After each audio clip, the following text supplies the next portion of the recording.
HDC local news కు స్వాగతం. హుస్నాబాద్ నియోజకవర్గాన్ని రాష్ట్రంలోని ఆదర్శవంతమైన నియోజకవర్గంగా తీర్చిదిద్దుతామని మంత్రి పొన్నం ప్రభాకర్ తెలిపారు. సిద్దిపేట జిల్లా హుస్నాబాద్ మండలంలోని కూచినపల్లిలో 21.30 లక్షల వ్యయంతో నిర్మించనున్న చెక్ డ్యామ్ ఫీడర్ ఛానల్ నిర్మాణానికి మంత్రి శంకుస్థాపన చేశారు.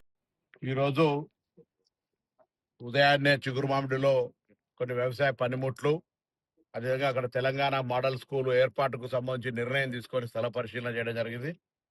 కూచరపల్లిలో మరిపంపు దగ్గర వాటర్ షెడ్కు సంబంధించి 23 లక్షల రూపాయలతో దీన్ని కూడా ఫౌండేషన్ చేసుకున్నాం రైతుల విజ్ఞప్తి మేరకు. దీని తదుపరి కూడా హుస్నాబాద్లో ఇప్పటికే పనులు ప్రారంభమైన కొత్త చెరువు కావచ్చు, అదేవిధంగా ఎల్లమ్మ చెరువు తూముల రిపేర్కు సంబంధించి, దాంతోపాటుగా స్టేడియం కూడా వచ్చే వేసవి కాలంలో ఆటలాడుకోవడానికి ఉపయోగించే విధంగా చేయడము. ఇది కాక కూడా పనిముట్ల పంపిణీ కూడా హుస్నాబాద్ లో ఉంది.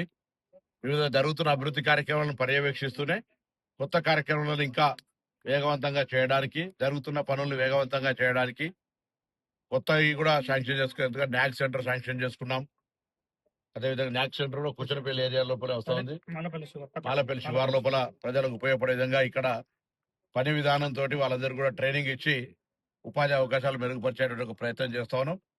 మరి ఇటువంటి ఇంకా ఈ ప్రాంతంలో అటు అర్బన్ ఫారెస్ట్రీ వర్క్ జరుగుతూ ఉంది, హాస్పిటల్ వర్క్ జరుగుతూ ఉంది, 4 లైన్ వర్క్ జరుగుతూ ఉంది, ఎల్లమ్మ చెరువు వర్క్ జరుగుతుంది, ఎల్లమ్మ గుడికాడ కూడా వర్క్ జరుగుతుంది. ఇవన్నీ కూడా ఇంక్లూజివ్ గా ఉండే విధంగా మరి తీసుకొని పోతాం. ఇంజనీరింగ్ కాలేజ్ కూడా అదేవిధంగా ట్రాన్స్పోర్ట్ ఆఫీస్ కు సంబంధించిన కార్యక్రమాలు కొనసాగుతున్నాయి. హుస్నాబాద్ నియోజకవర్గాన్ని ఆదర్శవంతంగా ఈ రాష్ట్రంలో అన్ని నియోజకవర్గాల కంటే మంచిగా ఉంచి ఈ గౌరవల్లి రిజర్వాయర్ ను పూర్తి చేసుకొని ఈ ప్రాంతం అంతా సస్యశ్యామలంగా ఉండే విధంగా చేయాలనే ప్రయత్నం కొనసాగుతాం.